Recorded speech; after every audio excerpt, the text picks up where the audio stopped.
Čau.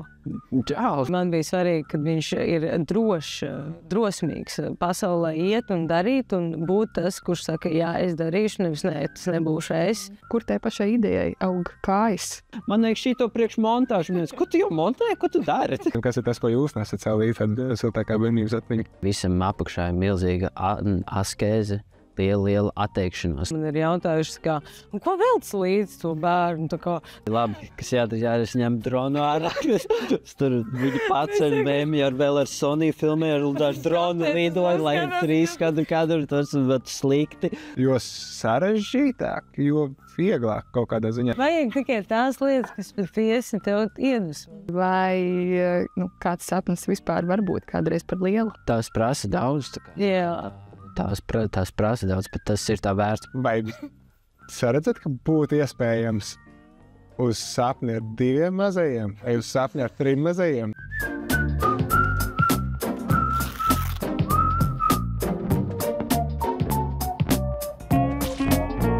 Labrīt, labdien, labvakar. Podcasts Pats Krējumiņš ir atpakaļ ar jau 5. 4. sezonas epizodu. Un šoreiz pie mūsu viesos ir viens, man gribētos teikt, ļoti košs un krāšņš pāris, kas daudziem labāk pazīstams kā aktieru pāris, bet tas nav. Viņi nav tikai aktieri, par tām lomām mēs vēl pieskarsimies, kādas tās ir, bet jā, tie ir Ieva un Oskars Florence Vīksnis. Sveicieni, prieks. Čau. Prieks jūs redzēt pie mums. Par to pieteikšanu mums jau citās reizēs arī, tad, kad jāuzskaita kādam viss tas, kas ir aktieri, DJ, TV personības vai tā, tad multimākslinieku tāds smūtīs. Ja jums būtu jāpasaka vienā vārdā, kas jūs esat, jūs paši? Mākslinieki. Mākslinieki. Ļoti vienkārši, jo māksla nav definējama. Tas vienkārši atsaucas tavos radošajos darbos, ko tu norādi par īstenību, un tad jau tur ir tā diapazons diezgan milzīgs. Tas var būt, protams, var būt glezniecībā, tu var būt uz skatuves, tu vari radīt vispār kaut ko savu, un tādā veidā tas tā izpausme. Bet tas ir pilnīgi normāli, man liekas, ka mūsdienās mēs pat, kad mēs 2. kursā, mēs pirms vairāk kā 7 gadiem, man liekas, aizbraucam uz Ņujorku, un mums prasīja, kas jūs esat. Mēs teicām aktieri, un kas vēl?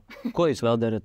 Aktieri, mēs esam aktieri. Viņiem tas ir tas, jūs mākslinieki. Viņi tur teica, jā, es arī esmu aktieris, bet es arī dejoju baletes, es spēlēju klavierus, es tur rakstu savu mūziku. Toreiz tas bija 2016.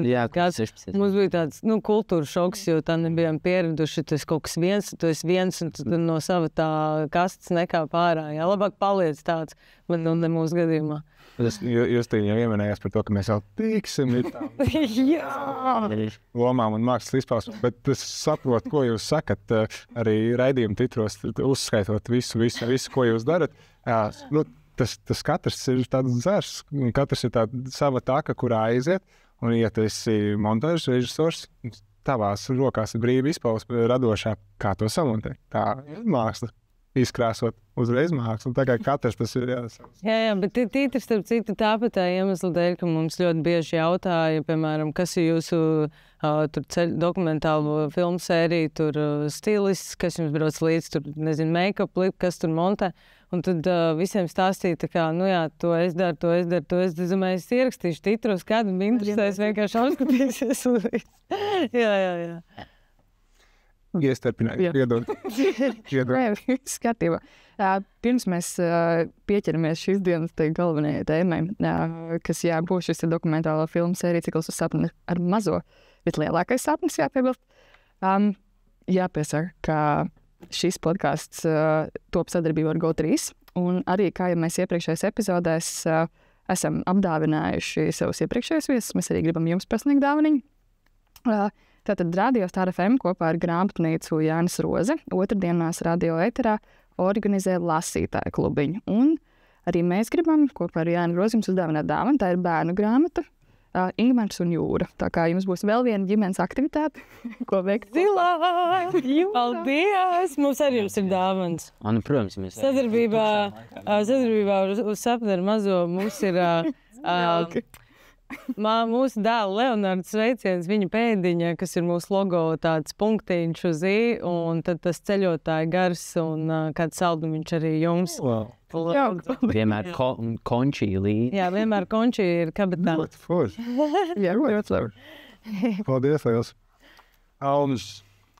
Jā, nu, ķermies. Dāvans negaidījās. Negaidīju. Mēs arī negaidījām.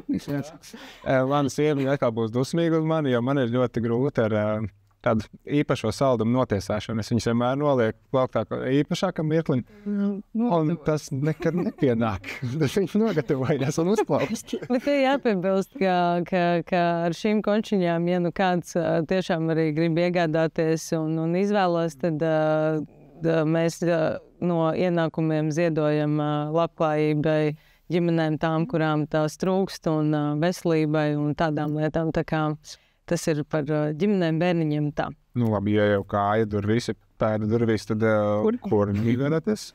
Tas mums taps sadarbībā ar Karameļu darbnīcu un Drīzumā jau būs pieejams visos izniecības iestādēs. Es piesakoju informācijai līdzi.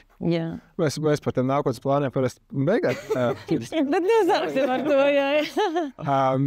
Jūs ceļojuma cikls, piedzīvojuma cikls atšķirībā no daudziem citiem, kam ar ģimeni izdodas kaut kur izceļot, ir iemūžināts 9 epizodēs, 45 minūtes katra, tā kā tāds foršs pūrs gan pašiem, gan nākamajai, aiznākamajai, iespējams paudzē tālāk uz priekšu. Bet pieļauju, ka fotografijas ir šādas sakrājušās. Ir sanācis jau paspēt salikt visu albumā? Jā, es tās fotogrāfijas arī apstrādāju, un ir lērums ar fotogrāfijām. Ir labā ziņa tā, ka es tiešām ļoti mērķiecīgi ar viņām strādāju, tad viņas ir sadalītas mapēs, tad es zinu, kas, bet ir labi arī laika nogrieznis, kas tā kā izkristalizē, kurš tad paliek atmiņā tās bildes, jo es nesteidzos ar tādu atmiņu saglabāšanu, ja izprintēšanu, tur piebāzt albums, bet man patīk nogaidīt laiku, kad jau tu kā esi pieradis, apradis, un tad pēc laika paskaties, un kas ar tevi runā, kur ir tās vairāk sajūtas saglabājušās, tās bildes ar vērtību, un tāds ir. Jā, jo sākumā viss gribas. Sākumā liekas, tās beigās tas atšķitināt, un jā. Un tā mēs skatāmies mūsu vecāku vai vecāku albumu, no kāzām bija viena fotogrāfa. Jā. Viena, un mums ir vesels albums, piemēram, vai kā citādāk, tā kā, jā, grūti izvēlēties. Tomēr šeit pa labi, pa kreisi tik labs materiāls taisa, un tās atmiņas ir tikoši. Mēs tā šoreiz dalām. Mums vienkārši ir pierasts tā, ka Emīls māk aizrunāties, un tad mēs neizrunājam pirms tam, kā mēs uzdosim jautājumus, izstāst, ka mēs šoreiz būs vairāk vietu runāšanai. Paldies, Emīl. Mēs jau arī spriedām par šīm daudzajām lomām. Jā, Ieva, tu esi raidījumu, man jāpalasa. Tu esi šīs autori, veidotāji, producenti, režisori, montāžas un skaņas režisori, kā arī stilisti. Savukārt Oskar esi operators, maršrutu plānotās raidījuma arī veidotājs, līdzautors un izpildu producents. Tas ir tās jūsu loma šī idejas realizācijā, bet kur tai pašai idejai aug kājas?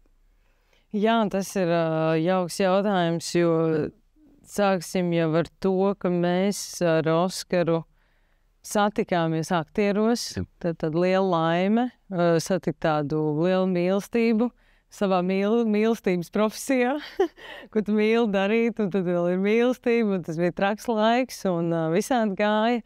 Bet mēs ļoti ātri jau kopā, pat īsti neesot tā kā kopā, bet sākām ceļot kopā, un es atceros, 2014. gadā Oskars teica, braucam pa Eiropu ar mugursomām, vienkārši maucam cauri, tur Francija, Itālija, Spānija, Portugāla, mums bija tā kā galamērķis.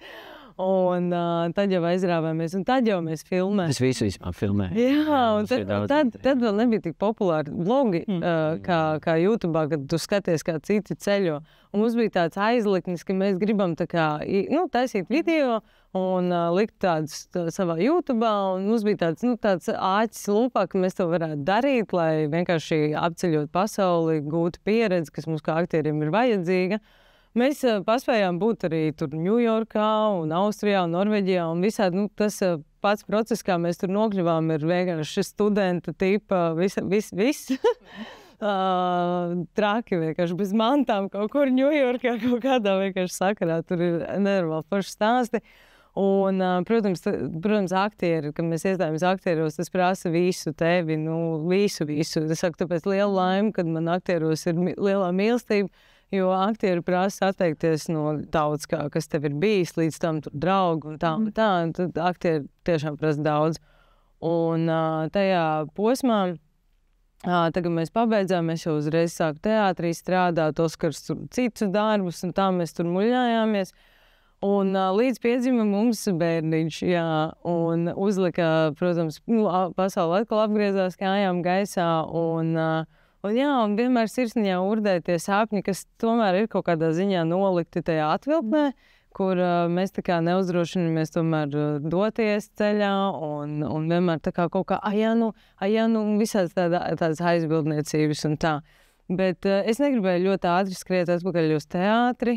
Es kaut kā jūtu, ka es gribu to pieredzi uzkrāt lielāku, un tad kaut kā ļoti no daudzām pusēm apstākļi, tās dzīves posms, laiks, kaut kādas tādas ieviras. Vienkārši vienu dienu man piedzima tā ideja, un mēs jau sen ar Oskaru vēlējamies arī radīt kaut ko savu, kā jau es pieminēju, un tad piedzima tāda spēcīga sajūta, ka mēs gribam doties ceļā ar mazo. Un mēs jau devāmies ar viņu, kad viņam bija 6 mēneši. Mēs daudz kur ceļojām ar mazo jau līdz mēs vispār sapratām par to ideju, ka mēs varētu to iedvesmu dot citiem. Un tur arī liels paldies jāsaka tieši sociālajai videi, kur, piemēram, mēs publicējām kaut kādas ceļojumus, tur dažreiz ielietas kaut ko un tā. Bija nenormāli liela atsauksme. Tā, kad man dažreiz likās, kā var cilvēkiem tik ļoti interesēt, kā tu ceļo ar mazo, ko tu Tik daudz jautājumu. Par bailēm ļoti daudz mammas jautāja, kā nav baila, kas tur kas. Un es nespēju visiem atbildēt. Es saku, Oskaram, mums kaut kā iet uz to, ka mums vienkārši jātaisa savs, un varbūt tas. Un tas kaut kā rezultējās tajā vienā, ka mēs teicām, varbūt piepildam sāpņus kopā ar mazo, dodamies, iedvesmojam arī citus un skatāmies, kas no tās sanāk. Jo pati pirmā sezona tika uzlikta uz ķīmijas eksperimenta, kur ir hipotēze, tu izvirsi hipotēzi, vai tas izdosies. Un tad tu tajā ķīmijas, tajā visā eksperimentā pieraksti un saproti, beigās ir izdevies vai nav. Un tad arī šis nav tā kā mēs zinām, ka mums piepildīsies sapnis. Nē, mēs vienkārši pirmā sezona bija tīrs vienkārši eksperiments izmēģināt, vai vispār ir vai to vispār var izdarīt. Mēs iemetām sevi tādās ļoti nekomfortablās situācijās un visu kaut kur ceļojumos, lai vienkārši pārbaudītu, vai tas vispār ir iespējams. Un tad nāca tā otrā sezona, teiksim tā. Otrajā sezonā, ir tas vadmotīvs vislielākais sapnis. Kāpēc vislielākais? Īstenībā mēs negribējām, man tās otru sezonu nemaz sākumā filmēt, jo tās ļoti prasa daudz. Tās prasa daudz, jo, kā jau minēju, mēs darām visu no A līdz Z, no idejas, un jau visu to realizēt, tas ir viņas dvēseles darbs. Bet tad mēs domājam, ka mums īstenībā pamudināja skatītāji, ka vajag šādu. Mēs gribām, mums pieprasīja, jo mēs negaidījām, ka tāds pieprasījums tieši būs bērnu auditorijā ar vecākiem, jo tās ir izveidojies kā tāds ģimenes notikums, kad viņi sanāk kopā pie televizora, kur var būt gan vecāki, gan arī bērni, un viņi pieprasa šo multiņu vietā. Jo tur ir Leonards, tur ir tā sirsnība, tur ir tā dzīve. Tur ir viņas situācija. Maz cilvēks arī tas ir. Tur brīnišķīgi, un tad tas otrais, tas radās ar to, ka mēs domājam, ka tad kaut kā citādāk, un tad vislielāko. Es teicu, ka protams, mēs varētu turpināt vienkārši ceļot tur Vāciju, Latviju un tā. Bet manās mākslinieka ambīcijās es to tā, tas nav mans tā kā passions, mana kaisla. Un es, protams, lieku sev vienmēr kaut kādus mērķus, ko es iespējams sākumā nevaru sasniegt, lai iespējams tādā veidā arī audzētu muskuļus. Un es saprotu, ka, jo es apzinājos ļoti labi, cik tas prasa no manis samontēt, salikt kopā, izdomāt, to vispār production vadīt, producentu pusi vadīt un tas viss ir ļoti laikietilpīgi, tas ir ļoti liela disciplīna, tas ir gandrīz 17 stundas darba dienā, un tas ir tiešām ļoti mērķtiecīgs darbs, un es tā kā domāju, ja es kaut ko līdzīgu darīšu, tad es gribētu, lai tas ir tā kā manā fantāzijā, iespējams strādā, lai kā manā sirdī pukst. Un tad es teicu Oskaram, mēs varam nosaukt par vislielāko sapni. Mēs tur strīdējāmies episki vai vislielākais. Nevarējām saprast, episki nav latviski vārds.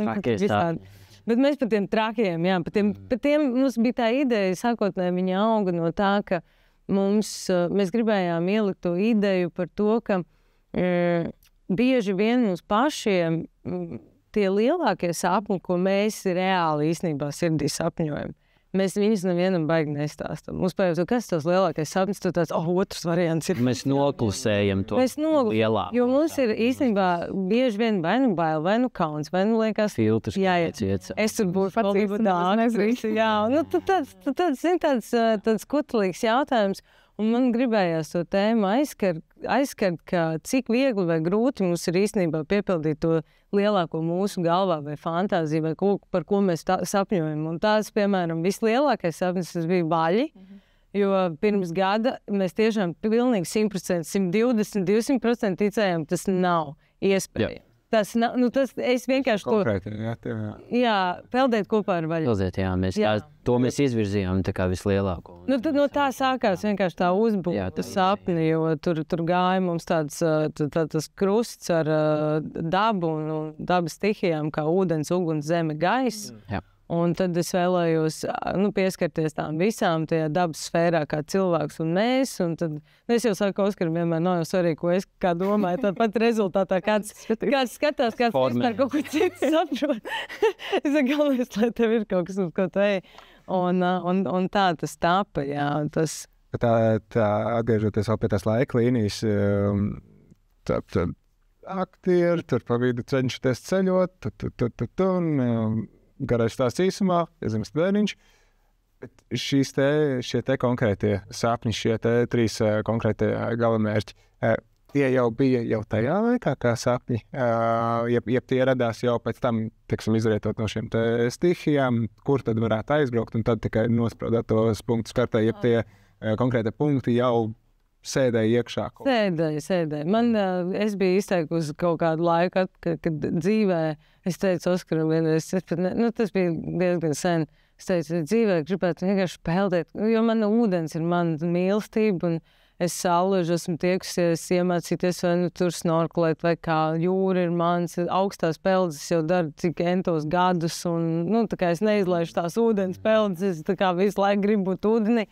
Un es viņam biju reiz teikusi, kad es gribētu reiz peldēt kopā ar vāli. Es saku, tas būtu tik nenormāli krūti. Bet es saku, iedomājies, tad noteikti vajag 20 gadu pieredzi, kur to darīt, tev jāmācās. Tev jāapgūst viss, lai tu zini, kā to darīt. Droši vien tur jau arī nevar tā piekļūt, tur kaut izredzētie cilvēki. Tā mums šķiet pilnīgi nopietni. Un tad, kad mēs sākām to sezonu, domājam, jau tad jau, varam pameklēt, varam papētīt, varam paskatīties. Jā. Arī džungļi un arī tūkstnesis bija kaut kur jau sirdī, jau domās par to, ka mums vajadzētu nokļūt to dabu izbaudīt, to mēs redzam filmās un izbaudam kaut kādā veidā kā sapnis, ka tu esi vietas, kur tu gribētu nokļūt kādreiz dzīvē, tad šīs vietas jau bija mūsu sirsniņās jau sen jau.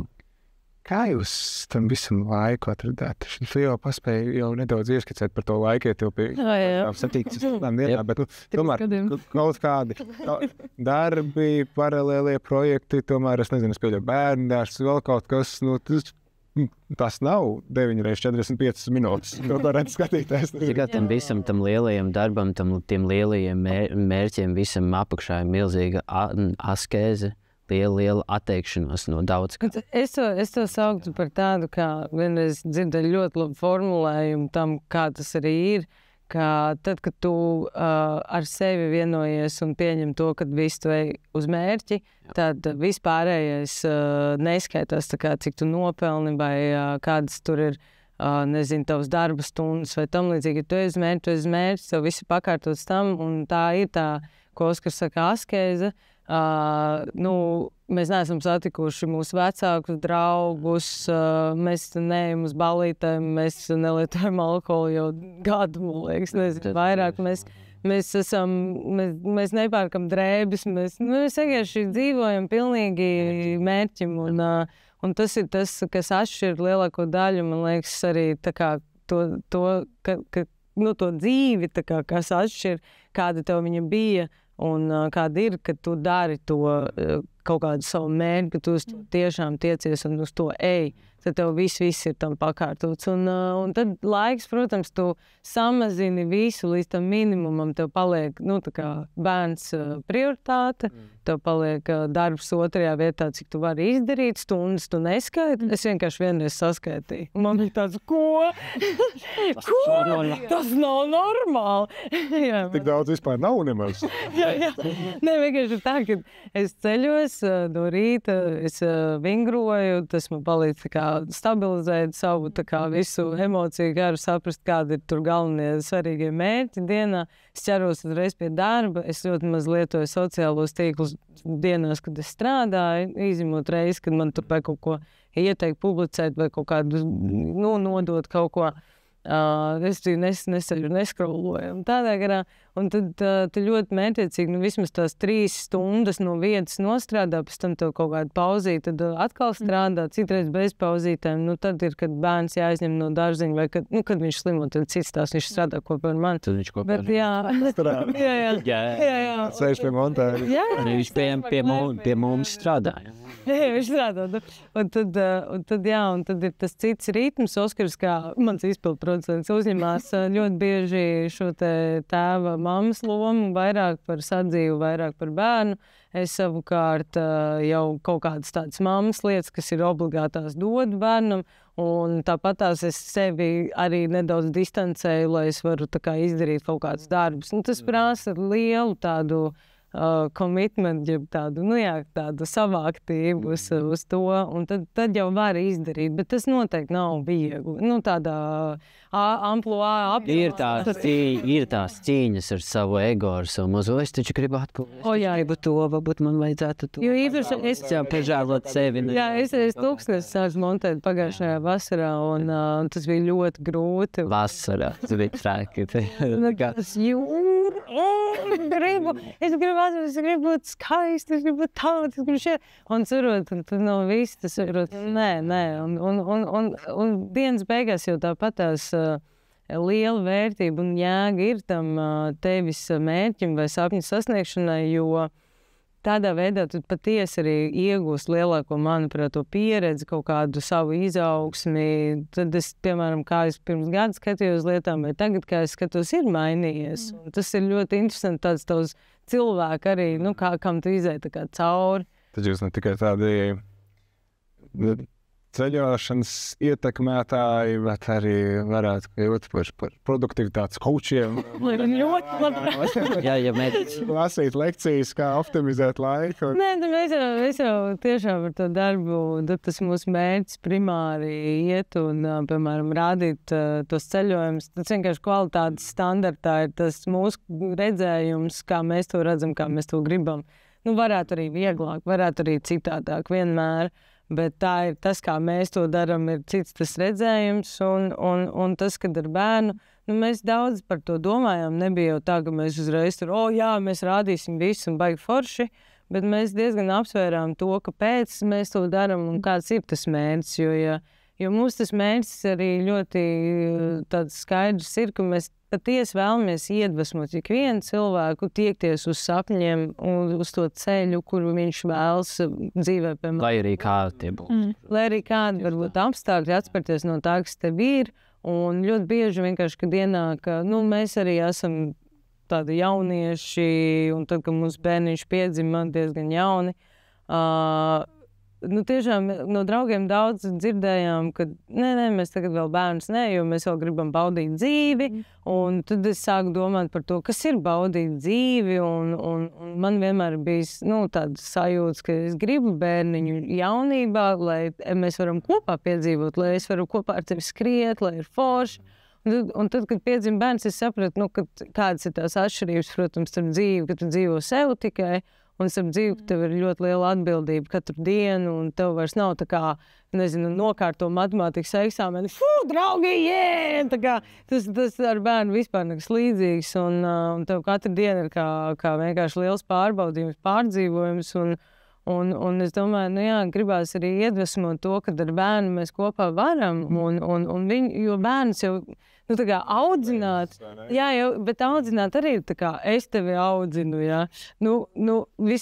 man vistuvākais, vissirsnīgākais liekas, ka ja tu esi piemērs tam bērnam, kuram viņš skatās tev kā uz pasauli, jo mamma jau ir viņa pasauli, visu to savu pirmo, nezinu, mums katram mamma ir mūsu pasauli. Un man liekas, ja tā pasaule ir tāda, kādu tu viņam gribi iedot, tad vajag forši, uz to tiekties, jo bez maniem sapņiem, tā kā man būtu skumji, un es droši vien, ka būtu dusmīgāk, un droši vien, ka būtu fēdīgāk, un tā. Tā kā tas mērķis, Vecāku sarunas saka, lai jūties neiedarīgi. Nē, kāpēc? Tas jau ikvienu. Bet tas arī par savu bērnību. To var asociēt, kad labākās tās atmiņas, kad tu piedzīvo kopā. Kad tu esi bijis kopā kaut vai, nezinu, uz mežu, sēņot un cept desas, rupmaizi ar... Man tās ir vissiltākās atmiņas, ka tu vienkārši esi ar to bērnu vienots kopā, ka tu viņu nenoliec kaut kur malā un dari savu dzīvi, bet ne jūs kopā to dari. Es palicāt nedaudz uz priekšu, bet es ļoti labā vietā.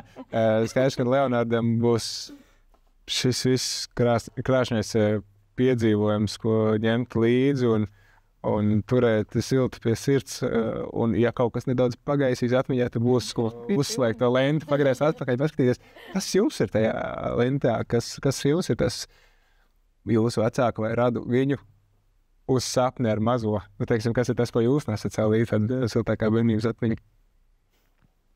Es jau teicu, tās pat vienkāršākās, man liekas, pat vecākiem, viņas pat nav domātas, tā kā, šis būs mūsu noteikti kaut kāds milestones, mūsu īpašais notikums, bet tie bieži vien ir tādi vienkārši pat dzīves ikdienišķi notikumi, protams, ir tur ar riteņu braukšanu pirmā reize pa kalniņu, tur pirmā reize uz treniņu aizvešanu snowboardā, kas man pēc tam veidoja visu manu pusauģu gadus un tā tālāk, bet tie ir tie mazie notikumi, ka tiešām ģimene ir kopā un pavada laiku vērtīgi. Man atkal arī līdzīgi, bet man ļoti, tādas spilgtākās atmiņas tāds prātā, kad mamma ir bijusi tieši laimīga, kad viņa ir bijusi brīva, laimīga, un, nezinu, guļ, ēd šokolādes, kad tu aizēji pie viņas, un viņa to laimi tā kā tev arī dāvā, un kad jūs abi tur smejaties, un vienmēr ir tā forša, un tu redzi tos vecākus tādus bezrūpīgākus, tādus bišķīt brīvākus. Tā ir rīstīgi forši, jo nav jārūpēs, lai tās bērns ir tā kā laimīgs, bet kad ir vecāki un tas kopā. Jā, un man tās vispilgtākās atmiņas, kur vecāki, piemēram, uz laukiem tur braucām makšķerēt vai tam līdzīgi, vai kur viņi ņēma man līdzi savām ballītēm 90. Tur viss bērns. Tu biji zem galda. Bet jā, ļoti daudz mīļu atmiņu tieši saskaroties ar to, ka vecāki ir laimīgi, kad viņi savā starpā ir silti viens pret otru, un kad tu no tā redzi, un man tieši sirdī tas arī ir palicis viss tāds patiesākais, ko es, laikam, tādas vispilgtākās atmiņas. Man tas, nezinu, pulciņu un tā, es vienu pat vienmēr gāju, tur vecāki nevar. Bet tam nav jābūt tādām lielākajām sapniem, bet galvenais tās emocijas. Jā. Man ļoti bieži arī jautāja skatītāji, kāpēc jūs, tas bija šī citas paudzes jautājums, varbūt ne mūsu, bet citas paudzes, vairāk mammas jau vecuma, un tā man ir jautājušas, ko velc līdz to bērnu, taču aizbrauc 2 tavu mieru. Un es saku, bet nē, mēs, pirmkārt, viņam vienmēr izvēle, mēs nespiežam, ja viņš tur raudātu, nē, es negribu, es nācu, tas jau būtu nežēlīgi, bet tas, ka mēs saku, bet viņam redzēt, kā mūsu laimīgus, es gribu, lai viņš redz, jo tad, kad es esmu mājās savā rutīnā, tas nav tik bieži. Jo es esmu tā kā fokusēta kaut kam, man tā kā arī negribās atlaist, es tā bezrūpīgi, bet ceļojumos ļoti bieži tieši tas, ka mēs atslēdzam tā kā to darbu, mēs zinām, ka nākamā diena mums nebūs jāatbild tur uz telefonu zvaniem, un mēs ieņemam citu pozīciju, un man tur svarīgi. Laimes. Man liekas, cik forši, kad arī bērni ir tajā iesaistīti, jo tad viņi ķer arī no tā kaifu, un tu vienmēr atbild, ka tas ir tā laime, jo viņa nonāk tam bērnam, Un tad parasti nav atbildi. Tur bija. Tās neverbālās lietas ir tās kaut ko var iemācīt mutiski, pastāstot, parādot. Jā, ņem auci. Jā. Bet tad ir tieši šīs tas sajūtas, ko, ja tu gribi, ka kādu dienu tas dēls vai meita nodos tālāk saviem bērniem. Tikai caur to tādā veidā arī uzburot to. Jā, tā mīlestība. Es ļoti labi sapratu, ko jūs runājat par savu vecāku labsajūtu. Man tā ļoti mīļa sajūta, tad, kad cilvēki tētim vai mammai jubilējās, kad jau tas lielākais burziņš noplok, tad tētis izvelk ģitāru, un tad visi viņi draugi dzied, vai tas ir ugunskurs, vai kamīns, vai kā. Un es parasti tad aizmiegu kaut kur viesistabā, piemēram, uz dīvaini, tāpēc man nav arī vēl šodien problēma aizmigt kaut kādās dīvainās vietās. Tāpēc, ka tā sajūta, ka tu zini, šeit ir drošība, šeit ir siltums, šeit viss apkārt tev ir laimīgi, tur kaut kas dzied, kaut kas skaļāk smējās, protams, ka tur fed glāzi arī saskandinās, ka tā. Bet jā, un es saku, tas labs vārds, tā drošība sajūta pasaulē. Man bija ļoti svarīgi, ka es varu bērnam iedot to drošību, ka viņš pasaulē jūtas droši. Ne tikai ar mammu, ne tikai ar tēti, bet arī pasaulē. Kad saka, tu vari aizmigt citās vietās. Un arī man bija svarīgi, kad viņš ir drosmīgs pasaulē iet un darīt un būt tas, kurš saka, jā, es darīšu, nevis nē, tas nebūšu es. Un tas ir mans arī tāds, kā skatījums, kad es vēlos viņam iedot stabilitāti, pašpārliecinātību kā cilvēkam, lai viņš šajā pasaulē būtu ar vērtību un nestu to tālāk. Tā kā, ka tā ir mana atbildība.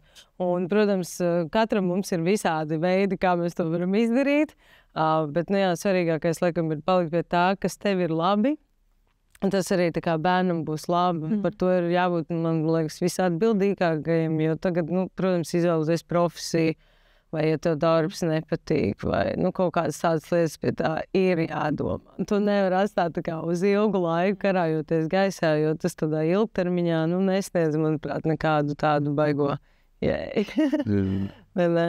Jā, un tad tas vislielākais savs vienkārši jāpiebilst, ka mēs, protams, ejam crazy, episkus, trakus mērķus, bet tas ir tā iemesla dēļ, ka jebkurām lietām pastāv kaut kādas gradācijas. Piemēram, mēs neteiksim speciāli, bet rādam kaut ko tādu, varbūt lielāku, lai tev, piemēram, dodoties kaut kur uz savu mērķi, kas varbūt nav tik tur, nezinu, tālu un tam līdzīgi. Lai tu saprastu, ka nav tik traki. Nav tik traki, ka viņi tu, jo visi jau tāpatās, mēs kaut kā... Kur? Tā jau ir. Jā. Pāvilos aizbraukt.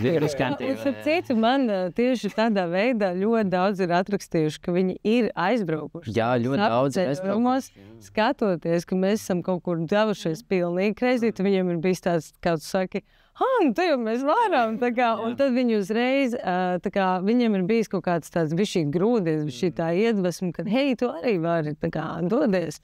Es tik forši saņemt vēstules, ka cilvēki ir bijuši tur Spānijā, ka viņiem tur meitiņai ir sapnis, tur tāda flamenko kleita. Vai viņi braukuši uz Somiju, tur Ziemassvētku veicīti sarast. Tur haskijiem. Jā, ir vairāk, jā. Un tie bērni jau, un tur ir tas enerģijas nezudamības likums, kur mums saka, ka, tur mazais neko neatcerēsies. Es saku, paliek sajūta. Viņas tu nevari izdzēst, jo pat ja viņš neatcerās bildē, viņš atcerās sajūtās, tas veido viņa sajūtas par pasauli. Un tas jau ir tas svarīgākais. Un nav jau svarīgi, mums neteica, tu tagad atceries. Jā, bet viņam tās sajūtas pēc tam paliek. Un viņš, starp citu, kaut ko ļoti daudz labi atcerās. Mūs šokēja, laikam. Tā kā Islandē, kad mēs kāpām kalnos, un tad tev bija 2, tad to neatceries. Jā, tas ir interesanti. Te mēs varam arī labi pārēju par to ceļošanu ar bērniem. Jūs tā ļoti pateicīgi arī viesi šādā ziņā. Ļoti labi nolasat tos mūsu virzījumus. Mēs arī gribam iet par to, ceļošanu ar bērniem. Skaidrs, ka tad, kad 2 tā brauc, tā plānošana ir viena veida. Un tad, kad ir jāņem vērā 3 gadnieks, tas jau ir kaut kas cits. Kādas tur ir tās atšķirības un kas varbūt ir tās būtiskākās, lietas, kas ir jāņem vērā, ko jūs skatījāties? Pamatvajadzības. Tas ir galvenais. Tu vari doties jebkur, bet pamatvajadzības ir jānodrošina. Nu, katram Tev ir vecumam bērns tas atšķirās. Jā. Nu, piemēram, kad kāds saka, ka viņi grib braukt atpūsties pie jūras, gulēt, iedegumu noķert, tur divatā pavadīt laiku. Es saku, nebrauciet ar bērniem. Ar bērnu tas. Ar bērniem tad nebrauciet, jo, nu, tiešām viņi grib tā kā divatā laiku atpūsties. Mēs arī to izmēģinājām. Kad Leonards vēl bija arī ļoti maz, viņam bija gadsmetās, ka tikai. Un mēs arī aizbraucām uz Itāliju, vienkārši tā kā atpūsties. Ar viņu kopā. Jā. Bet tas vispār nezinu. Tas galīgi. Bet pēc tam, pēc šiem visiem braucieniem uz sapņu mazo, mēs esam tā kā izkristalizējuši to kas mums vismaz strādā, ka mēs dodamies piedzīvojumā. Jā, ka tas ir tāds nevis vienkārši atpūsties, jo tas nav mēģinājums, bet darīt tad darbības vārds. Jā. Ka tas ir piedzīvojums. Mēs dodamies doties piedzīvojumā. Apgūt sērpu, snowboardot, braukt ar iepazīt, nezinu, muzejus iepazīt, tur apskatīt. Tas ir kaut kāds darīt mērķis. Un caur to darīt mērķi, protams, atnāk arī kaut kāda atpūtas brīža. Bērnam tās informācijas apjoms, ko viņš saņem ceļojumā no tādiem piedzīvojumiem, kur mēs viņu sadām, viņš ļoti bieži atpūtina smadzenes, ja aizmieg. Un daudz arī skatītāji ir ievērojuši, ka Leonards daudz. Kaut kur guļ. Tas ir ambīgi. Viņš ir tik daudz vietās gulējis. Jā, mēs redzam, ka viņam bijis daudz, tad viņš kā vienā brīdī saprotīs. Vecāki es eju gulēt. Jā. Visi es eju gulēt. Viņš arī iemācās. Bet bērni, tur ir lieta, ka, labi, mēs varbūt kādam traktoru uz kādu fonu izskatāmies, bet mēs esam iepazinušies vēl pasaulē ar citām ģimenēm, kas dara vēl trakāk. Jā. Un liekas, tas ir tad bērnam, kā tu viņu kādu viņš sāks to pasauli pieredzēt, tāda viņam būs tā pieredze, un viņi ļoti ātri pierod. Ļoti ātri pierod. Un cilvēks jau arī, viņš var transformēt sevi un pierast pie lietām, vienkārši, ka mēs kļūstam vecāki, mums tur kaut kāda dogmas, kaut kas tur varbūt kavē to procesu.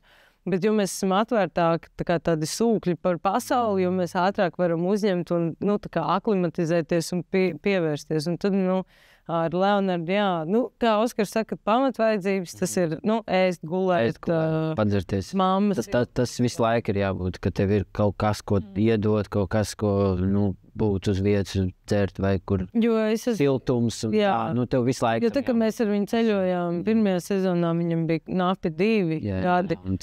Un tad bija ļoti daudz vajadzības, tad es visu laiku man bija 2 pudelītes tur ar ūdeni, tur čik, tur viss kaut kas. Mums, piemēram, Somiju, kad mēs braucām, Leonardam bija, tieši 2 gadi palikuši, mums bija vesela soma ar lakto jogurtiem līdzi, jo viņš tieši mēs gājām no piebarošanu, turpinājām ar jogurtiņiem, un mēs vedām tos jogurtus līdzi ar lidmašīnu, mums bija tāda bildīgā, nevar tādas nopirkt, citur visur ir ar cukuru, un tu viņus dabūtu. Bet Latvijā ir tā kā tu dabūtu, ka tu zini, ka šis ir bez cukura. Un tur mēs tam milzīgi somas laiku nesu līdzi. Un ne tikai, es esmu mežā kaut kādā naktī ziemeļblāzmas skatoties, vienkārši mēģinājis pienu, siltu pienu, uzsildījis tur vienkārši. Es vienkārši piens, tur kaut kur leju, kaut ko dar.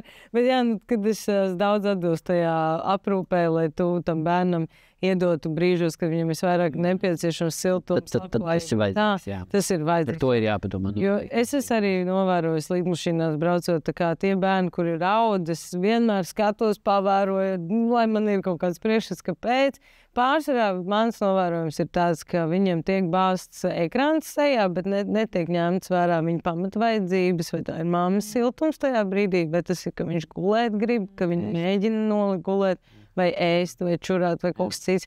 Jo es ļoti bieži redzēju, ka vecāki vienkārši tā kā stresā mēģina viņam kaut ko iedot citu, lai kā tik viņš nebļauj, sāk vēl šitos darīt, tas vispār nestrādā, jo bērnam ir jāpiedāvā pilnīgi viss, tas baigais darbs ir. Un tiešām tur vēl... Tās prasa daudz. Jā. Tās prasa daudz, bet tas ir tā vērts pēc tam. Jā. Tu zini, ka paliek tikai vieglāk un vieglāk. Ir kaut kas ir pārvērtēts. Skaidrs, ka dažādi bērni, dažādas ģimenes, dažādas audināšanas, dažādi apstākļi. Bet no tā mūsu komforta burbuļa, ko vecāki parasti dodoties ceļojumos domā,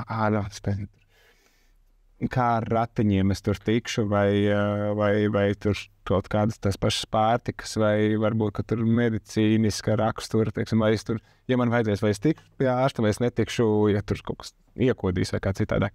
Kas varbūt ir pārvērtēts, ko jūs ieteikt vecākiem, būs labi, tas atrisinās. Tas, man liekas, tas ir kaut kāds mantu lietas un tādā garā, tās izklaides, jo bērnam nav vajadzīgs tik daudz, kā daudz lietu jaunu, jo viņam 3 sekundes viena lieta apnīk, un tad viņam vajadzīgs nākamais.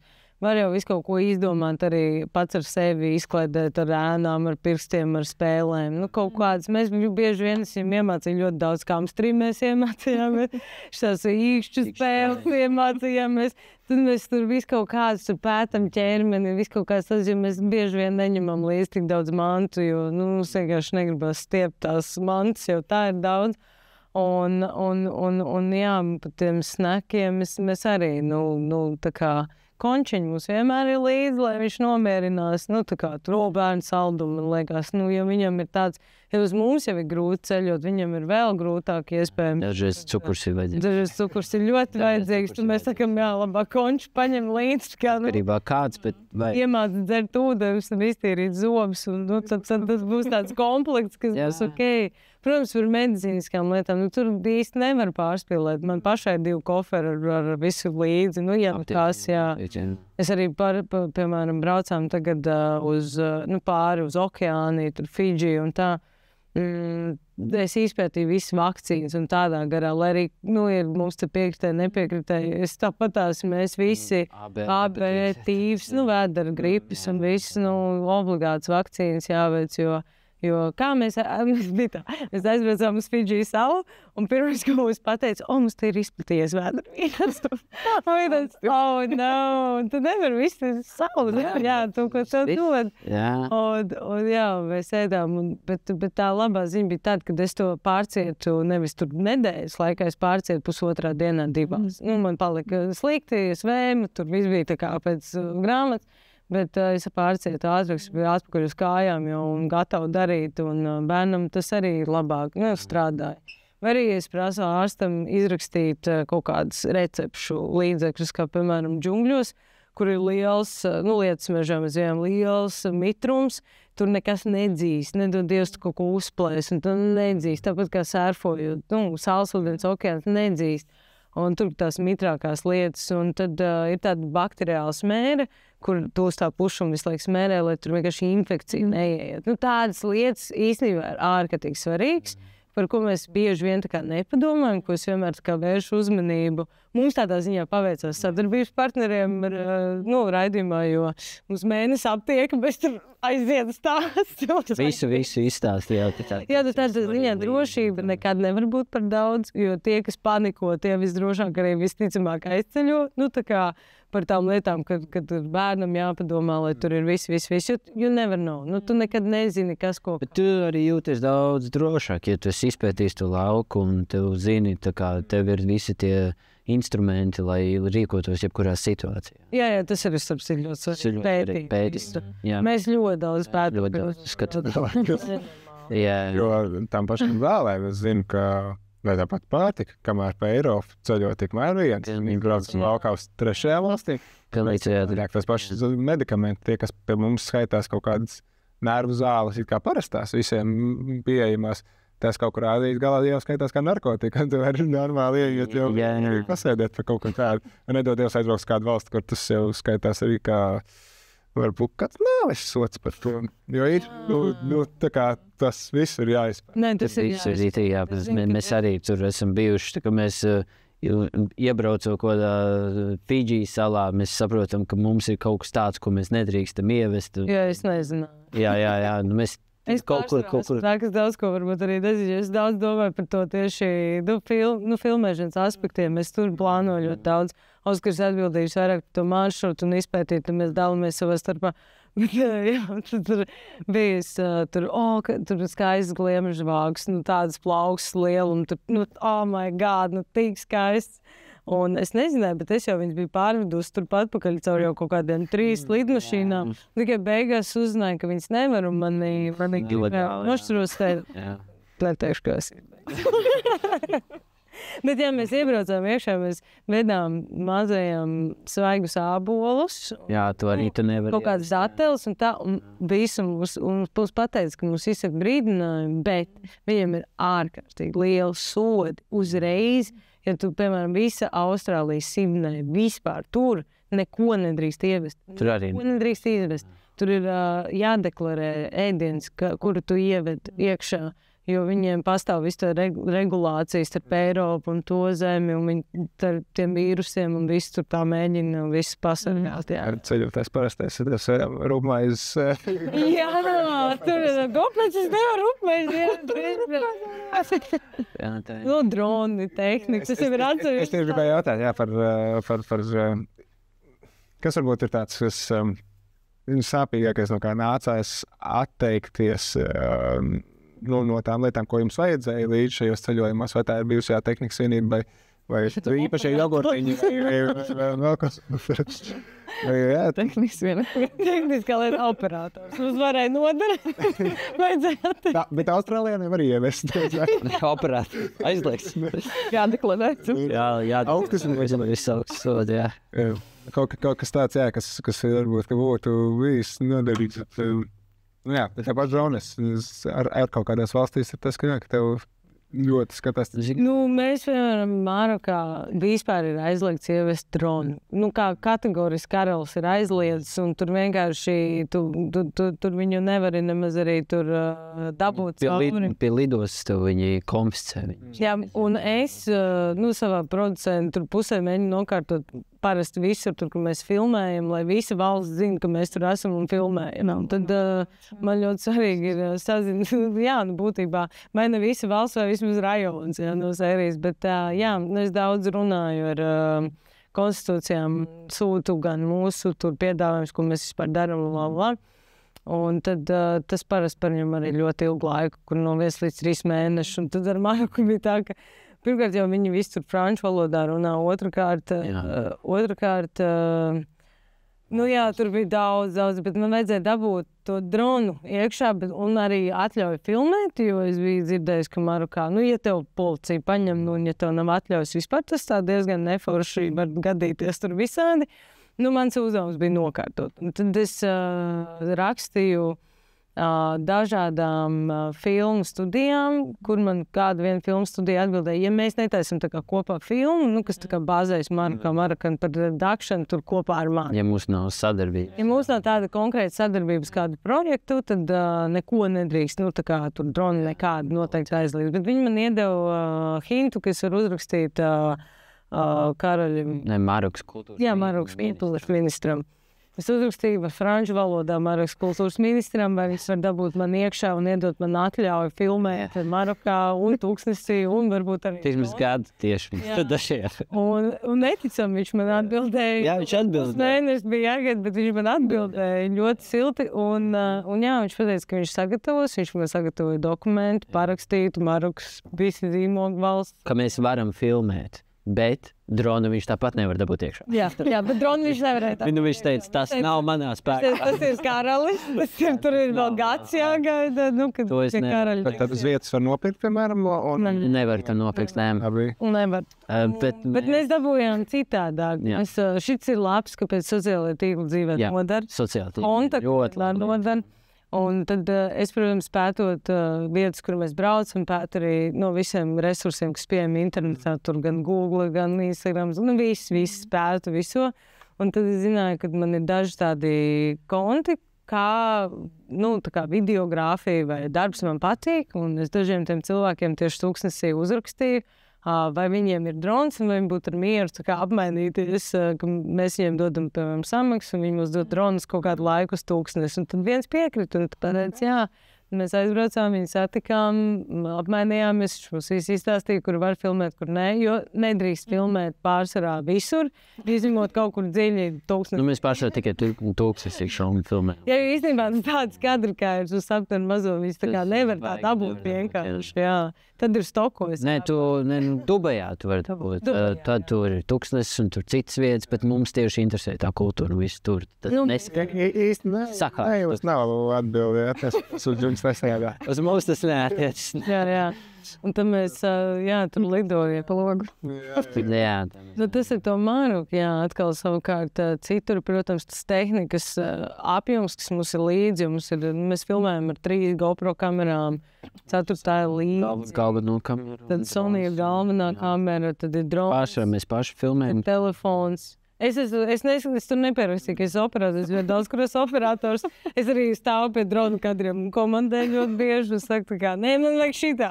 Bet, piemēram, par sociālajiem tīkliem ir ļoti labi, ka mēs arī dabūjām cilvēku, kas mums filmē zem ūdens, jo tāda specifika šeit Latvijā zem ūdens operatori ir. Nav vispār prienu. Es paskatījos arī daudz stoka video, tā kā vaļiem, tā kā nav tik labi. Nav ļoti, Tad Ieva arī, viņa arī sociālai tīkli, Instagrams. Es atradu, viena sieviete. Vienkārši hashtagus rakstīju, ko tu gribi filmētāji, tas un tas un tas, un tu meklē, un tad viņa atrada vienu sievieti, kas dzīvo... Elzbet. Viņa dzīvo Bankokā, vispār viņa dzīvo uz salas. Tā aizemē uz salas. Viņi ir viņi ir no Dānijas, man liekas. Jā, viņa pati ir uzaugusi, viņa dzīvo uz salas. Jā, ar savu vīru. Un viņa 20 gadus jau nodarbojas ar zemūdens filmēšanu, marine life, tā kā visu zemūdens dzīvi. Un ir gan aizstāv, gan arī National Geographic, nospārnē un filmē viņiem un apbalvot. Un tā, es to uzzināju laikā. Bet tāpēc viņa vienkārši patika, kā viņa filmē. Jā. Un es viņai uzrakstīju, vai viņa var palīdzēt man ar kādu, kas varbūt to dara tuvāk, vai kā mēs varam sarunāt. Un viņa atbildēja, ka viņa mēģinās palīdzēt. Mēs parasti izstāstam mūsu ideju, protams, kā aizsūtam, kas mēs esam, lai mēs esam leģitīvs kaut kas. Un viņa atbildēja, ka viņa mēģinās palīdzēt. Un tad pēc kāda laika viņa atbildēja, ka nē, viņa pati tomēr brauks. Man bija tas ok, jo viņa skolas, viņa visur pasaulē brauc apkārt, un viņa ņem mācekļus zemūdens filmēšanā, un viņa apmāca daudz kur citur pasaulē. Tagad, ka jums tas materiāls ir tik daudz, un kā stāstat, unikāls gan virs jūras līmeņa, gan zem, paši saliksiet arī kaut kur uz stokiem. Gaņam. Mums vajag uz tiem stokiem uzlikt. Būs tas laiks arī. Bet mums tas materiāls tādā ziņā diezgan unikāls, jo Elzbete bija ar mums, jo tā visa aparatūra, viss, kas ir nepieciešams, tava pieredze, rakursi, okeāna dzīve, straumes. Jo tas, ko mēs varam neredzam... prasmi kaut vai. Tas, ko mēs neredzam... Tas arī kaut kāds atskačs. Tajās sērijās, es jau Oskaram saku, tas, cik klusais okeāns patiesībā ir sāļš. Viņš mums vienkārši apēda, man liekas, katru to dienu, kad mēs bijām neprātās. Neprātās. Tu vienkārši uzēji uz salas, un tu esi tas... Tu liekas, ka aizkalts. Jā, tur ir nenormāli cepī. Ja mēs tagad publicēsim kaut kad to video aizkadru, jo uz laivas man bija visa, man nebija nopirks tas ekipējums, bet viņa bija, Elzbetē bija perfekts ekipējums. Ka tev ir galva nosakt, ja? Man nebija, un tā, ka tu esi uz laivas, tu to salu nejūt, man bija visa galva sāda vienkārši tā kā sārka, un man saviem bija ausis, viss te, tā kā vietas, tā apdegušas, ka man likās, es vienkārši varētu kaut kādas pirmās pagābes, otrās pagābes apdegums. Un, protams, viņai tā visa pieredze arī mums palīdzēja tajā ūdenī tā kā vairāk orientēties un ātrāk iemācīties lietas, kas ir vajadzīgas, lai tu varētu kaut vai pietuvoties valim vai kaut kā tā, jo tas viss ir ļoti pieredzes jautājums, jo, protams, tur pilnīgi bez jebkādas pieredzes labāk nevajadzētu tā kā braukt uz tādu, es te ko nemāku, tā kā iešu peldēt, nelaidīs iekšā īsti. Viņi tā skatās, jo viņi saka, ka tā ir tomēr savvaļas dzīve, un savvaļas dzīvē var notikt daudz lietas neparedzams, bet tev jābūt ir tik vaiss, ja tādam, jāmācās. Lauku. Ķert lauku, lai tu spētu no tām situācijām kaut ko saprast, jā. Oran, es klausu. Jā, šajās lietas. Tev tur kaut kas? Jā, es skatos laiku, vienkārši tik interesanti runāt vēl. Tur kaut kā jāmēģina iekļauties, lai mēs atkal nezināmies 2 stundas, kā mums bieži vien tas. Bet droši mēs varam arī aizrunāties. Mēdz sanākt, par tiem, galamērķi mums bija daudz un dažādi, un skaidrs, ka, tā kultūra uz vietas ir viens kaut kāda jauna pieredze, ko var uzsūkt par tiem cilvēkiem vispār dzīvi tur, bet varbūt ir kaut kas, ko jūs viens par otru iemācījāties jaunu, uzzinājāt jaunu šajā ceļošanā. Čau! Čau!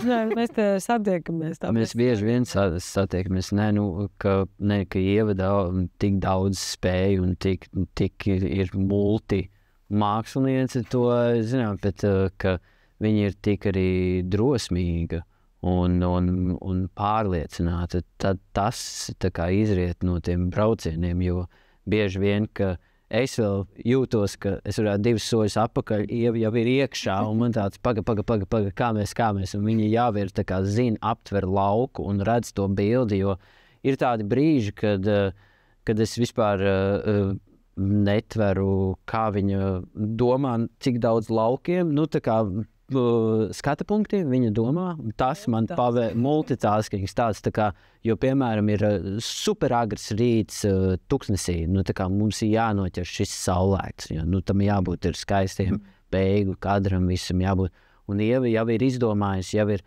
tērpus, kā mēs izskatīsimies, kur mēs ejam, un tad, kad mēs ejam, viņa bļauj operātu, nē, man vajag to, kā tur, lai man kājiņas tiet, jo ta man nemontēs, man vajag šito priekš montāžu, ko tu jau montē, ko tu dari? Mēs te vienkārši staigājam, un tas ir tas, ka man bieži vien ļoti, ļoti pārsteidz, kā tik daudz aspektiem var vienlaiks domāt, jo es to tik nespēšu. Jā, paldies tev. Tas man atklājās noteikti. Bet arī tava izturība, jo tā nepadošanās, un Oskars mani ārkārtīgi pārsteidza tieši brīdī, kad mums tāds liels notikums notika. Mēs bijām tā kā uz Fidžijas salas aklimatizēties, un tad nākamajā rītā devāmies atpakaļ uz lidostas salu. Tur tā kā pārbraucieni vairāk. Palikām pa nakti, pagulējām 4 stundas, un no rīta devāmies jau uz 5. lidojumu, tā kā uz Tongu. Mēs pagulējām tur 3 stundas, 4 no rīta cēlāmies, 6 kaut kādu lidmašīnu. Mēs tur nokavējām gandrīz to lidmašīnu, nēduši neko, mēs tur vienkārši skrienam ar to mūsu Elizabeti kopā. Tad mēs nonākam, iepazīstamies ar to Tongas ģimeni, sarūkojamies. Viņi saka, lecat uz laivas, mēs uzlicam uz laivas, tad mēs braucam kaut kādā novērā, kaut kur nekurienē iekšā tajā klusajā okeānā uz to Blue Lagoon salu. Un pa ceļam mūsu kapteinis Henrijs saka tā kā, hei, guys, tā kā negribat jau tagad doties klusajā okeānā iekšā ar vaļiem peldēt. Un mēs tā kā, mums ir koferi, bērns, neviens nav ēdis, mēs tam 4 no rīta celšies, mums tāds, kāpēc tāds steiga? Tā kā mēs domājam, atbrauksim uz salu, tur tāda mierīga un tā.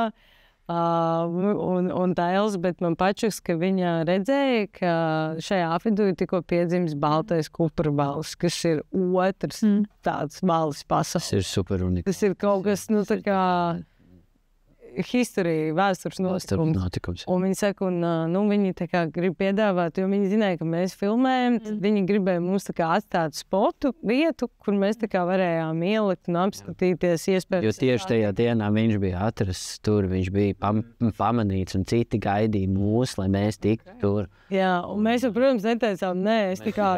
Jā, mums jāmet iekšā. Henrijs saka tā kā, un mēs esam tikos atkušies ar visiem, mums vispār...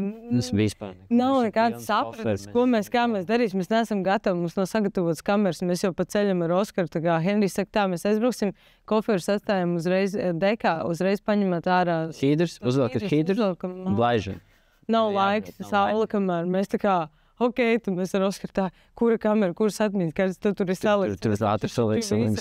Leonardam hīdru, viņš jau paguļ pa vēl. Mēs esam uz salas, ja filmē šito mums vajag tā, vai kāpim iekšā. Nenormālākā. Mēs tās hīdrus vēl nebijām uzmērījuši vienkārši.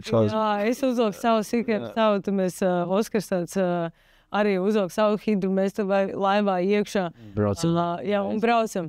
Un mēs tagad pa viļņiem metamies, tā jau tur filmējam, Oskars jau viss notiek. Tagad mēs atrodam tur mammu ar bērniņu, tur ielicam papeldēt viss. Nu, tā bija mana pirmā reize, kad es tur vienkārši kā tiku iemest, nezinu, kas jādara.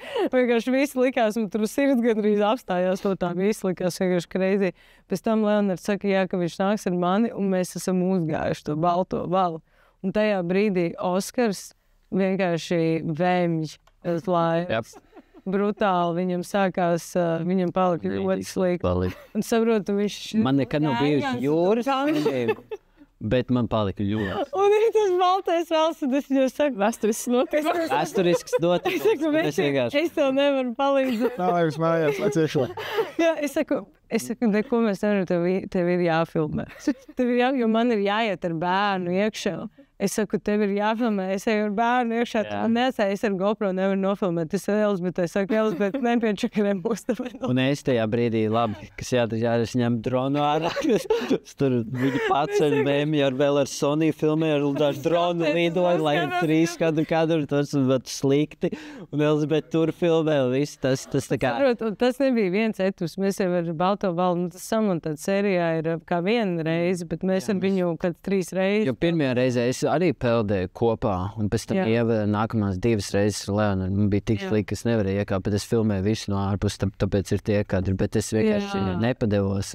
Un viņš nebija, saprot, mēs izējām tā cauri. Tu vienkārši zini, ka tajā laika posmā, tajā notikumā, tev vienkārši nav izredzes padoties. Tev vienkārši tas ir jādara. Un es vienkārši skatos uz viņu, es saku, Es tev tā jūtu līdzi. Mēs vienkārši, tā bija man tā atklāsme, cik izturīgs ir tas mūsu vīrietis, ka, viņš tik svarīgā brīdī, viņš nepadodas, viņš nesaka, kā es vairs nevaru, vai visi ņem kaut kā citādāk, bet viņš kā dara pilnīgi visu. Un es redzu, man ir montāža ap tam kāda tāda, kur viņš sevi nav nemaz viss tā.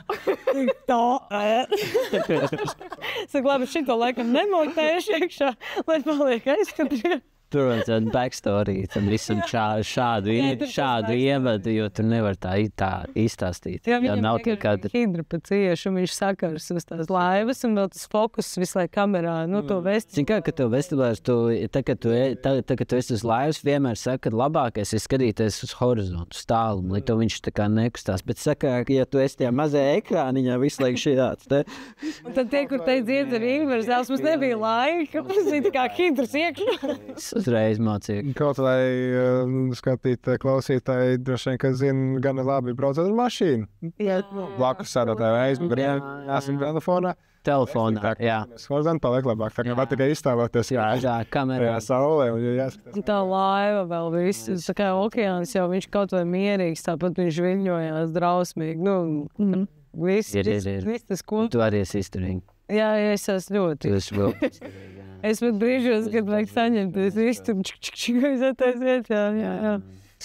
tas nebija viegli. Kas tā vēl par Nāsu Annu dziesmā bija vārdi, ka tādam tempam man pat kods ir sēdēt astē. Jā, tas tā klausot. Tā ir. Tā ir.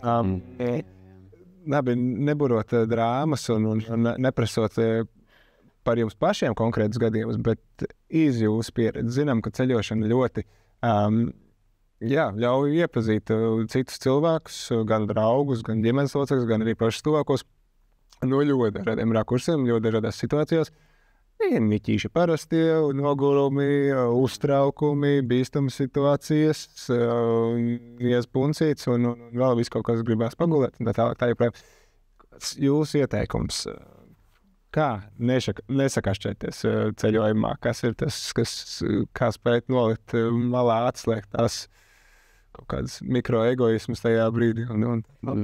Mums tādā ziņā ir viegli, jo mēs ejam uz vienu mērķi, un tad, kas nav tam mērķim pakārtots, tad tas parasti aiztais mutu, sakot tam, kurš tā kā saka, hei, mums ir mērķis, un šobrīd nav tam vieta, un ļoti bieži nav laika mums vienkārši strīdēties, jo ir uznāk kaut kāds tā kā, bet mēs saku, ja mēs strīdamies, tas vispār nav par mums, tas ir par tehniku, bet tas ir par to, ka man ir tāds tā kā, kāpēc tagad filmē ar to kameru? Viņš tā, ar kuru tad? Es saku, bet šits bija jāfilmē ar to kameru, tad mēs tur pa kamerām varētu strīdēties ļoti ilgi kaut kādās situācijās.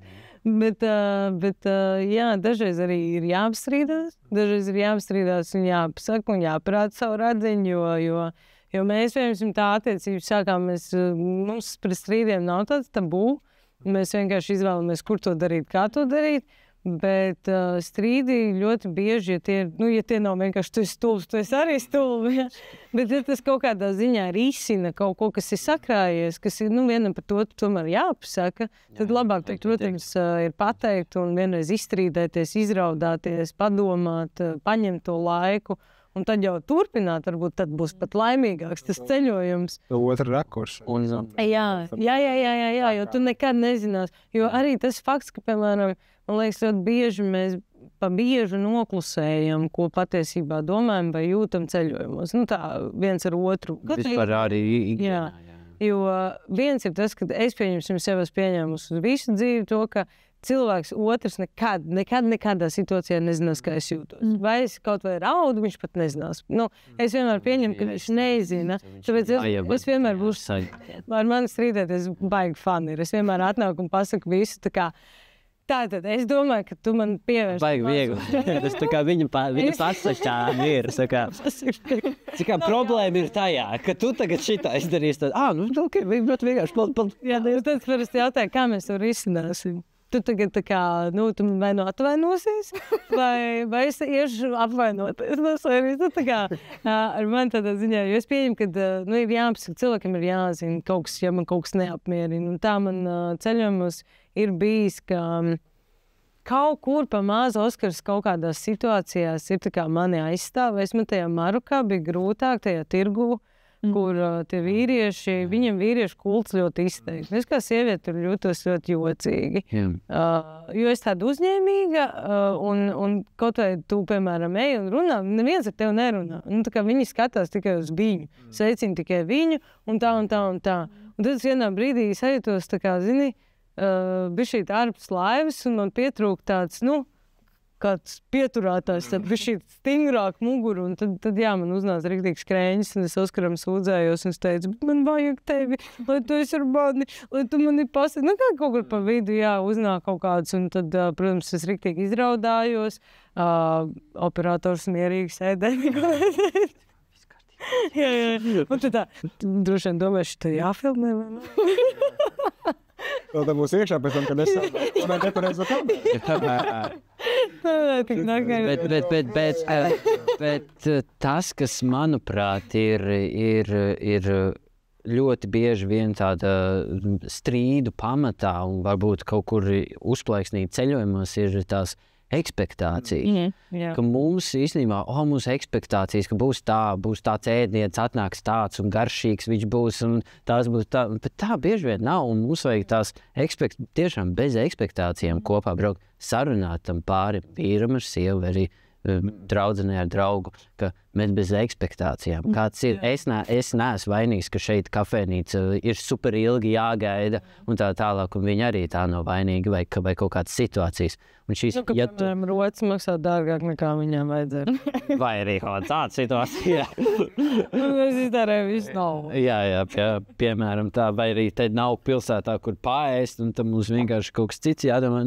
Bet tās jūs esat abi tajā laivā, un nevajag otram uzspiest, ka tās ekspektācijas ir tādas vai tādas, tāpēc mēs vienmēr visur dodamies bez ekspektācijām. Jā, tas ir mūsu tāds svarīgākais ieteikums visiem, tiešām bez ekspektācijām. Vislabāk to parāda džungļu sērijas, kur mūsu tīra attieksme pret lietām, kas notiek, jo tās visas bija vienkārši slapjas, sāpīgas, nepatīkams un vienkārši, kāpēc mēs to darām? Visu laiku tā kā mēs braucam laivā, kaut kur uz nekuriet, un tur vienkārši gāžas, lietas sitās sejā, un bērns, un tehnika, un visu mums gribēs raudāt, bet mēs, protams, saprotam, mēs esam... Tur mēs varētu izlikt viens uz otru visu kaut ko, kāpēc mums tam vajadzēja braukt, kāpēc mēs to darām, bet mēs saprotam, ka mēs esam tajā kopā, un mēs to abi divi nevaram ietekmēt, un mums tam jātiek kopā cauri. Jā, un tā empātija un tā arī tā sapratne par to otru cilvēku, jo bieži vien ir tā, ka cilvēks kaut ko arī nevar, ne jau visu viņam ir tur jāvar, Un tas respekts arī, ka, piemēram, kaut kādas trakas lietas, es tagad darīšu kaut ko traku, un otrs negrib. Nevajag, jo katram ir tas savs iekšējā intuīcija par to. Jā, kad viņš grib vietot trešo vilnu sērfot, vai viņš negrib vietot trešo vilnu sērfot, vai viņš tur grib lekt ar gumiju, vai negrib. Es par sevi vienmēr, kad man ir bijušas daudz iespējas tur, vai pamēģini šito, pamēģini to, es vienmēr klausu savai intuīcijai. Zinu, kad es tur nelekšu no klintīm un tādā garā, jo es esmu komo lekusi, mēs komo lecām. Es 2 reizes lecu, pirmo reizi ausu acīt, otru reizi bija veiksmīgi, un trešo reizi es domāju, jānostiprina. Nē, es to nekad dzīvē nedarīšu. Es negribu lekt. Dzīvē jau dod arī tos kaut kādus signālus, viņus jāspēj pamanīt. Jā. Tā intuīcija kaut kāda. Pazīstams stāsts ir par to, ka bija paredzēts ceļojums uz Kanādu. Pirmajā reizē bankrotēja aviokompānija. Otrajā reizē uznāca Covid. Un tā arī cilvēki nav aizlidojuši uz Kanādu. Tāpēc, kā var bankrotēt aviokompānijas, ko tev paredzēts lidot uz Kanādu. Labi, bet tas, ko Aršs saklausīja jūs stāstījumā starp rindām, tad ironisks domgrauds, ka jo sarežģītāk, jo vieglāk kaut kādā ziņā. Restīvi, ja jums ir šīs skaidrs mērķis, tad vienalga, cik komplicēts ir tas viss pārējais, pārnošanas posms, nokļūšana tā tālāk. Kamēr vien tas mērķis ir diezgan skaidrs, kurā virzienā tā skuja ir. Savukārt, viselementārākā lieta - atpūtas brauciens. Mums katram ir pilnīgi dažādas ekspektācijas par to, ko nozīmē atpūta. Vienam tā tiešām ir gulēšana all-inclusive pie baseina, citam atpūta ir aktīva atpūta, viņam jau skatu kalnā kaut kādā. Jā, to vajadzētu pirms nodās. Saprast, ko nozīmē atpūtas brauciens. Jā, to vajadzētu izrunāt vienmēr, tā kā mēs arī plānojam. Mēs esam tādi superkadru mednieki, mēs mīlam filmēt un iemūžināt. Tad mums bija grūtāk ir paņemt brīvdienas, kad mēs braucam un filmējam, jo tā diena brīvdiena var izvērsties ļoti saulaina, laba, un tur būs tāds saulies un tāds kadrs, un mēs tāpatās, bet tu kaut kāds mēs ievērojam. Mums patīk, un mēs tajā atrodam arī atpūtu, to sev gandarījumu un prieku, un tad tas arī veidojās arī tā. Jā, viņš tur nepārmet, tur atsaka, Dievs, kāpēc mums ir 4:30 jāceļās? Es varētu pagulēt, nē, tas nav tā. Jā, jo tur Somijā jau tur ziemeļblāzmas, tur naktī. Naktī jābrauc bērni. Jā. Mēs gribam to huntingot. Jā, jo, es saku, tas operators kā tehniskais palīgs, mums bija Tuksnesī līdz pēc tam Džungļas Tongu, mēs filmējām paši Sauszemi, tur viss, un Tongā, un bija mums zem ūdens operators arī dzen. Protams, tos vaļus, es izskatīju visu GoPro kadrus, tos vaļus jau tā nevarētu nemaz nofilmēt bez attiecīgās tās apertūras, jo tas attālums tik interesanti, tas kā tu redzi vali. Otrs, kā redz Elizabetes kameru, un trešais, kā redz tur GoPro vai tam līdzīgi, pilnīgi citi dažādi leņķi, un es domāju, kāpēc es lieku tie mani komentāri, viņu austa man gar seju, jo es atceros, viņš ļoti tuvu, bet kamerā tas izskatās tālāk. Ir tālāk. Ir tik, interesanti. Tuva fizika. Jā.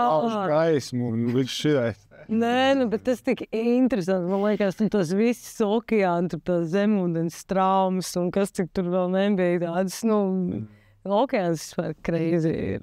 Tik daudz, mēs nav izpētīts uz pasaules, kur tās dzīves, jā, dažreiz ik pa laikam, ka izpauda internetos kaut kāda tā informācija, ka tur atklāt tāda un tāda sugu, un viņš tāds nezvanīs.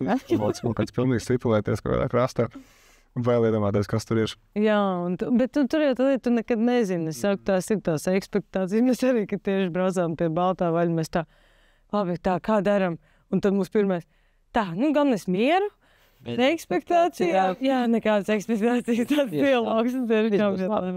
Es sāku sadzirdēt, kāds varētu būt grāmatas nosaukums. Bez ekspektācijas. Mieru bez ekspektācijām. Ļoti labs, jā. Bet tā jau arī ir, jo tas ir. Viņš jau rodās tikai no tām ekspektācijām, ka gaida kaut ko, kā būs. Un tad, piemēram, Džungļos bija tieši pretēji. bija kaut kādas ekspektācijas, bet beigās neko negribējās satikt. Nu, tajos džungļu pārgājienos tie savvaļas ziloņus, tas Gits stāstīja, un tas arī bija vienkārši crazy, ko tik viņš nebija saticis, un viss stāstīja, cik bīstami ir. Cik viņš reizes vienkārši skrien. Un man bēg. Jā, visu laiku viņš pārsvarā bēg. Viņš saka, jā, tā kā mēs prasām. Kā tev tas negribas? Bet kā dienas laikā arī bīstam, viņš tā, no. Sometimes. Sometimes? Sometimes. Viņš tās, ja mēs satiekam savvaļas ziloņu, tur būtu sasguši, un uz vienkārši skriet. Un es saku, es negribu satikt savvaļas ziloņu. Ejam, kur nav savvaļas ziloņu. Ar mieru. Jā. Tā ir interesanti. Apaļojoties. Jū. Mēs tiešām labprāt runātu vēl studiju, vienkārši prasa. Jā, protams. Tāpēc apaļojoties šeit jau sarunas sākumā vai vidū neatceros kurā brīdī, bet arī minējāt par to, ka tie lielākie sapņi ir bieži vien tie, kurus, nezinu, varbūt paši sev pat neatzīstam, kur vēl kādam citam skaļi izteikt, un arī paši teicāt, ka ties vislielākais sapnis bija tie vaļi, un likās, ka tas vispār nav iespējams nekad mūžā, un tomēr mēs redzam, ka tā ir tā, ka to var izdarīt. Tad jautājums jums, vai tagad atskatoties uz to, kas ir izdarīts, kur būts, kas pieredzēts, vai kāds sapnis vispār var būt kādreiz par lielu? Noteikti neviens nevar būt par lielu. Es domāju, ka noteikti. Es domāju, ka viss sapnis var piepildīt, pat vislielākos. Jo svarīgs ir tikai tas, kā tu izvēlies to dzīvi, pēc tam dzīvot, ja tu tiecies uz to mērķi, jo visu var izdarīt. Un galvenais ir sākt darīt vienkārši to, kas tev ir, jo tas, kas tev būs, Tas ir arī par pieredzi un zināšanām. Tā man ik pa laikam jautā, vai tu nepārmontē, vai tev liekas labi. Es saku, es montēju no tā, kas man ir. Es zinu, ka tas nav tur perfektākais rezultāts un tā garā, bet es jau to piedodu jau startā, jo tā ir mana pieredze, ko es mācos. Rīt es montēšu labāk, parīt varbūt vēl labāk, kas to lai zina. Bet šodien es dodu, kas man šodien ir, bet tad es vismaz soli pa solim virzos tuvāk savam mērķim un kaut ko es izdaru. Un tas svarīgākais to mērķi iet, jo mēs jau arī ar vaļiem sākām interesēties vispār, kur pasaulē to var legāli darīt. Tas tikai 5 vietas pasaulē. Tad mēs skatījāmies, kāda ir budžeta, kā vispār tur var ar to budžetu kaut ko izdarīt. Kādas zināšanas ir vajadzīgas, kādai fiziskajai slodzei sagatavotībai, kas tur, kas.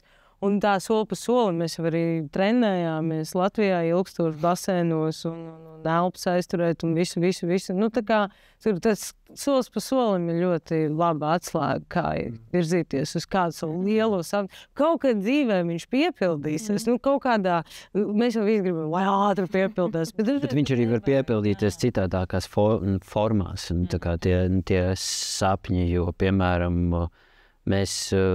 Tu kaut vai gribi būt rakstnieks, tu vienkārši sāc to darīt, jo kaut kādā brīdī tu varbūt rakstīs kaut kādus laikrakstus vai kaut ko citu, bet tu to darīsi, ja tu vienkārši sāks un ieguldīsi tajā, ka tu piepildi to sapni, ko tu vēlies. Un tieši tāpat arī ir ar šo, jo mums sapnis bija vispār, tas sapnis bija radīt kaut ko savu.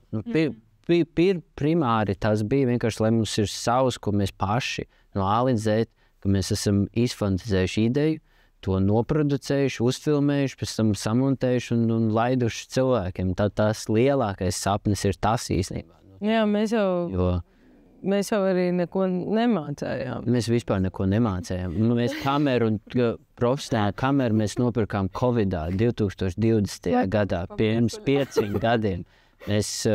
Ieva nemācēja montēt neko. Nē, es visu laiku sēdēju kādam blakus. Viņa man blakus. Es kā režisors stāstīju, kas... Es mācēju tā kā bīdīt un likt. Bet es pati nemācēju. Viņa pati nemācēja to darīt.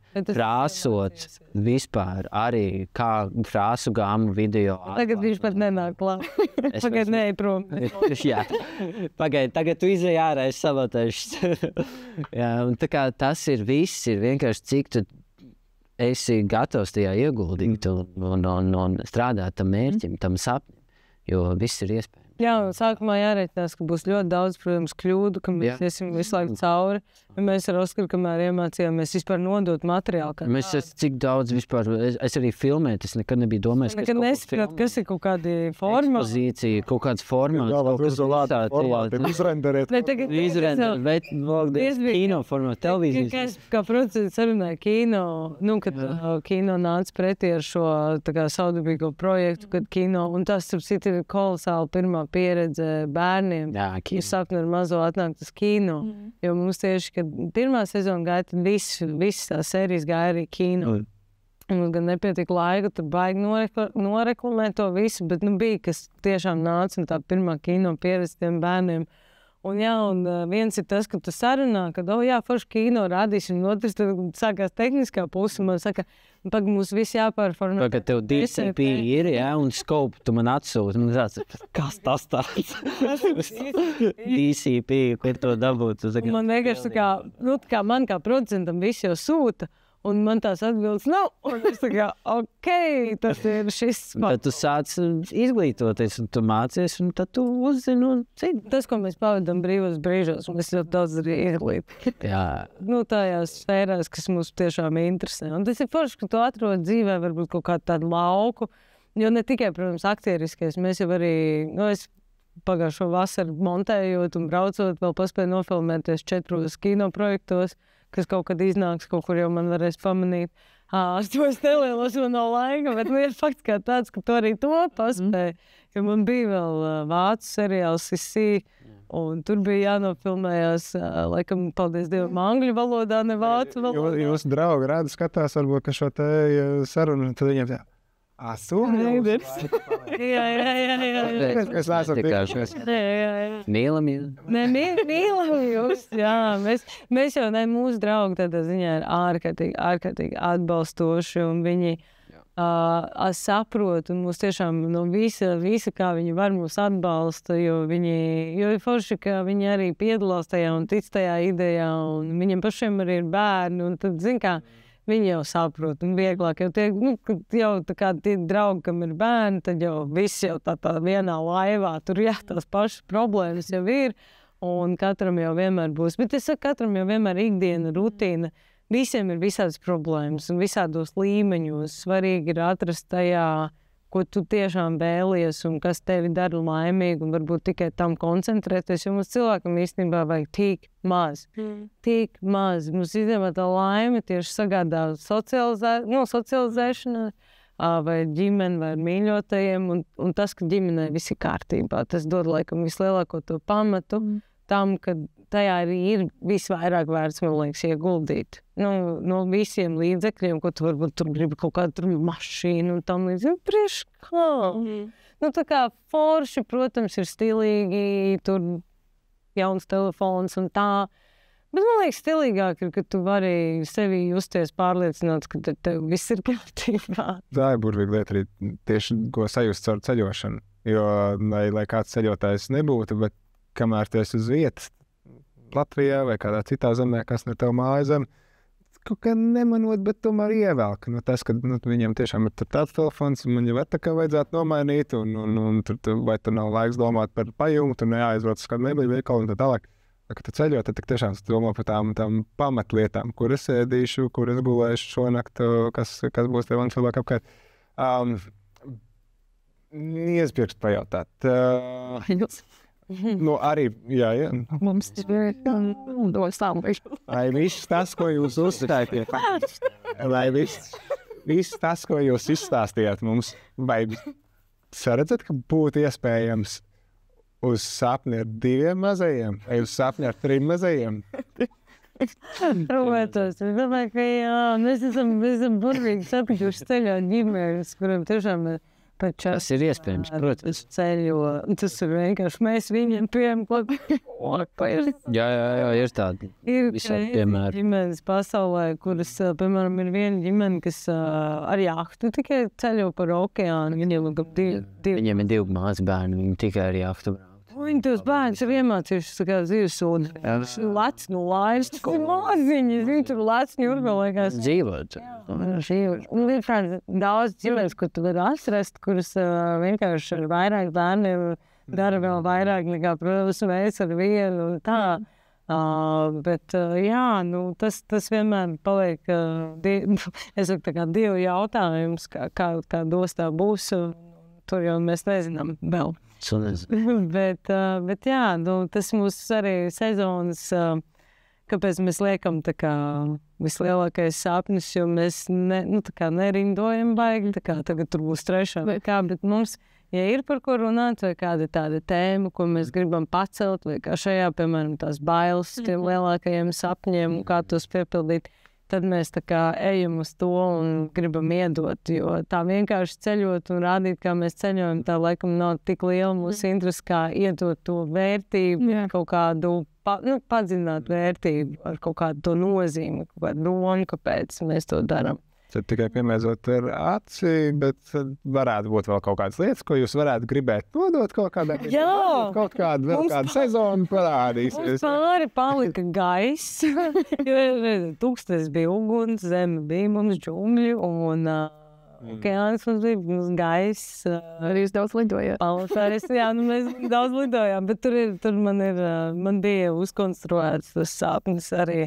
Kas man tā likās, wow, ko varētu tā kā parādīt, jo tā puse ar tā nav iepazīta. Bet noteikti mēs skatāmies, lai iedvesmotu, lai sūtītu to, kas ir tiešām pievērst uzmanību varbūt tām pamatvērtībām, jo šajā laikā, lai cik negribētos teikt, tiešām tā uzmanība ļoti visur prasa tavu uzmanību daudz. Un tev tā uzmanība uz sevi paliek arvien mazāk. Un man, piemēram, montāžot 16 stundas laiku un netiekot pie savu dzīves darbiem, un tādēļ es jau arī ļoti mīlu tās mājas tur, tur, varbūt šito, varbūt to, un es pēc šitā gada trakā sapratos, ka nevajag.